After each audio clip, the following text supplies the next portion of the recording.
In 2016, Donald Trump made another promise, a familiar promise, a reassuring promise. He said he would be responsible with money. He said he would control spending. He said he would reduce waste. He said he would protect future generations. He called himself the King of Debt. But he said he knew how to manage it. He claimed that as a businessman, he understood budgets, negotiations, leverage. He said America was being mismanaged by politicians, by bureaucrats, by career insiders, and he would fix it. On the campaign trail, he promised to balance the budget, eliminate deficits, pay down debt, protect Social Security, protect Medicare, protect working families. He said growth would solve everything. If we grow the economy, debt disappears. That was the message.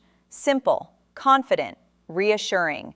For voters worried about rising prices, rising taxes, rising interest, rising insecurity, it sounded reasonable, because debt matters. National debt is not abstract. It affects interest rates, mortgage costs, student loans, credit cards, business investment, government services. When debt grows, everything becomes more expensive. So Trump's promise mattered. In 2017, he took office, and immediately he faced a choice: reduce deficits or cut taxes and spend more. He chose both. He cut taxes massively. He increased spending rapidly. Military budgets surged. Infrastructure promises expanded. Border projects grew. Emergency funds multiplied. Revenues fell. Expenses rose. The gap widened. But supporters said growth will cover it. Jobs will pay for it. Investments will return. They believed because they were told. Now look at the numbers. Before Trump, deficits were declining, slowly, imperfectly, but trending down. After Trump, they reversed. Within 2 years, deficits exploded. Hundreds of billions, then trillions, even before COVID. This is important because many blame the pandemic. But the trend began earlier: structural, policy-driven, deliberate. Now look at the messaging. Trump kept repeating, "We're doing great. The economy is booming. We're winning." Markets were up. Unemployment was low. So few questioned debt. It was invisible. It didn't affect daily life. Yet. But debt accumulates silently, like pressure in a pipe. No noise until it bursts. Now consider Congress. Republicans once campaigned on deficits, balanced budgets, fiscal discipline, small government. Under Trump, they abandoned it. Deficits no longer mattered. Debt no longer mattered. Only loyalty mattered. Spending bills passed easily. Warnings were ignored. Watchdogs were sidelined. Economists were dismissed. Now consider interest. At the time, rates were low. Borrowing was cheap, so debt felt harmless. Why worry? Money was free. But rates never stay low forever. Every borrowed dollar must eventually be paid with interest. Now look at public understanding. Few Americans follow budget numbers. Trillions sound abstract, remote, unreal. But those numbers represent claims on future income, on future taxes, on future services. They represent promises made without consent. Now consider priorities. Trump's budgets cut education, housing, environmental protection, public health, research, while increasing defense, security, subsidies, political projects. Money was redirected, not saved. Now think about timing. The economy was strong. This was the moment to reduce debt, to prepare for crises, to build reserves. Instead, reserves were spent, capacity was weakened, flexibility was lost. So when crisis came, the cupboard was bare. Now reflect. Trump promised discipline. He delivered expansion. He promised restraint. He delivered excess. He promised responsibility. He delivered risk. But most people didn't notice because consequences lag. Debt punishes later, not immediately. It is the ultimate delayed cost, and that cost was being built day by day, bill by bill, vote by vote. In the next part, we'll expose how Trump's policies triggered one of the fastest debt expansions in U.S. history, and where those trillions really went. After the tax cuts, after the spending increases, after the abandoned discipline, the numbers began to surge, fast, year after year. Deficits crossed new records. Debt climbed into territory once considered impossible. But it did not happen overnight. It happened through choices, deliberate, repeated, ignored. First, the tax cuts. In 2017, Trump signed the Tax Cuts and Jobs Act. It reduced revenue by trillions over 10 years. Corporations paid less. Wealthy households paid less. Estate taxes were weakened. Money flowed out with no replacement, no new revenue streams, no spending cuts to match. The gap widened. Next, military spending. Trump promised the strongest military ever. Budgets ballooned. New weapons, expanded bases, higher contracts, private defense firms, billions added annually, with little oversight. Next, discretionary spending. Despite rhetoric, spending rose across agencies. Agriculture subsidies expanded. Disaster relief grew. Border projects multiplied. Tariffs required compensation payments. Yes, tariffs cost money. Farmers were paid billions to offset trade war losses. Those payments were borrowed, debt funded. Next, entitlement promises. Trump promised not to touch Social Security, Medicare, Medicaid, so savings were impossible. Cuts were politically risky. Reforms were avoided. Costs continued rising. Now combine it. Lower revenue, higher spending, no reforms. Deficits exploded. By 2019, before COVID, the U.S. was already running trillion-dollar deficits during economic expansion. This is historically unusual. Deficits are supposed to shrink in good times. Under Trump, they grew. Now consider leadership. Trump pressured agencies, ignore deficit warnings, accelerate spending, approve projects, relax controls. Fiscal brakes were removed. Now look at borrowing.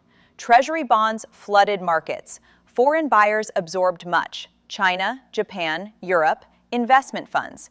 But reliance grew. Dependence increased. Vulnerability expanded.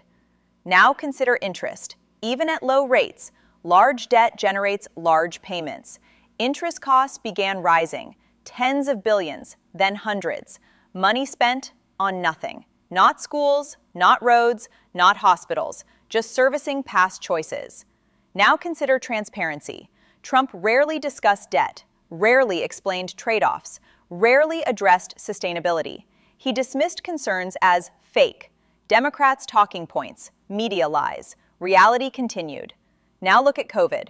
When the pandemic hit, emergency spending was necessary. Trillions were required. Stimulus, relief, vaccines, unemployment support. But the system was unprepared because debt was already high, so borrowing exploded further. The base was weak. The tower grew taller, more unstable. Now look at who benefited. Corporations used stimulus. Markets rebounded. Wealth surged. Meanwhile, many families struggled. Debt rose. Inequality widened. Now consider missed opportunities. With lower debt, America could have invested in green energy, in healthcare, in infrastructure, in education. Instead, resources were locked in interest payments, in financial obligations, in past promises. Now consider long-term budgets. Every future president starts with a disadvantage. Less flexibility, less room, more pressure. Choices shrink. Trade-offs worsen. Now reflect. This was not accidental. It was ideological. Cut taxes. Spend big. Let the future worry. That was the philosophy. Popular now, painful later. Now think about messaging. Trump framed himself as a deal maker, but deals require balance. Give and take, revenue and spending. He only took. Now consider warnings. Nonpartisan analysts warned. Budget offices warned. Economists warned. Think tanks warned. They were ignored. Politics came first. Numbers came last. Now, step back. In 4 years, Trump added more debt than many presidents in decades, in peacetime, in growth, without reform, without strategy, without restraint. This was not stimulus. It was structural imbalance, and it changed America's financial trajectory. In the next part, we'll expose the debt trap, how rising interest, inflation, and budget cuts will shape the next generation, and why escaping will be extremely difficult. Debt is not just a number. It is a claim on future income, a claim on future taxes, a claim on future opportunity. When a country borrows, it is borrowing from tomorrow. Trump's policies did exactly that. They converted short-term political wins into long-term financial obligations. Now America lives with the consequences. First, interest. As debt grows, interest grows. Every year, more money is paid to service old loans. Hundreds of billions and rising. This is money that builds nothing. It does not educate, it does not heal, it does not protect. It disappears into financial markets, into bond payments, into past decisions. Now consider interest rates. When debt is high, investors demand stability. Central banks face pressure. Rates rise. Borrowing becomes expensive. Mortgages climb. Car loans rise. Student debt grows. Business investment slows. Families feel it, even if they never heard of deficits. Now look at inflation. Debt and deficits affect money supply. During crises, governments print. They borrow. They spend. If systems are weak, inflation follows. Prices rise. Savings lose value. Wages lag. Trump's policies removed buffers. So when COVID spending arrived, inflation accelerated. The system had no shock absorbers. Now consider budgets. High debt restricts choices. Every budget must prioritize. Interest first, then defense, then mandatory programs. Everything else fights for scraps. Education, infrastructure, science, housing, environment, they lose. Not because they lack value, because money is gone. Now look at austerity. Eventually, debt leads to pressure from markets, from rating agencies, from creditors. Governments respond by cutting. Benefits shrink, programs close, wages freeze, taxes rise. Citizens pay, not politicians. Now consider inequality again. Wealthy investors own bonds. They earn interest from government debt. Workers fund it through taxes, through inflation, through reduced services. Debt becomes redistribution from bottom to top, quiet, legal, invisible. Now think about sovereignty. High debt reduces independence. Foreign lenders gain influence. Markets dictate policy. Choices narrow. Flexibility disappears. National strategy weakens. Now consider emergencies, future pandemics, climate disasters, conflicts, financial crashes. All require spending. High debt limits response, delays action, costs lives. Now look at generational impact. Young Americans inherit loans, deficits, obligations, cuts. They did not vote for them. They did not benefit, yet they must pay. Opportunities shrink, mobility declines, resentment grows. Now reflect. Trump promised prosperity. He delivered liability. He promised strength. He delivered fragility. He promised independence. He delivered dependence, all hidden behind slogans. Now ask, can this be fixed? Partially, with discipline, with reform, with honesty, with sacrifice, but it is painful. Raising revenue, closing loopholes, cutting waste, reprioritizing spending. None are popular, all are necessary. Now remember, this was avoidable. During growth, during stability, during opportunity. Choices were made, different choices. Now America lives with them. System breakdown exposes this, not to assign blame, but to reveal systems, because systems decide outcomes, not speeches, not tweets, not rallies. Budgets decide futures. Deficits decide limits. Debt decides freedom. If this analysis helped you understand how national debt affects your life, subscribe and stay informed, because the bills of today become the burdens of tomorrow. I'll see you in the next one.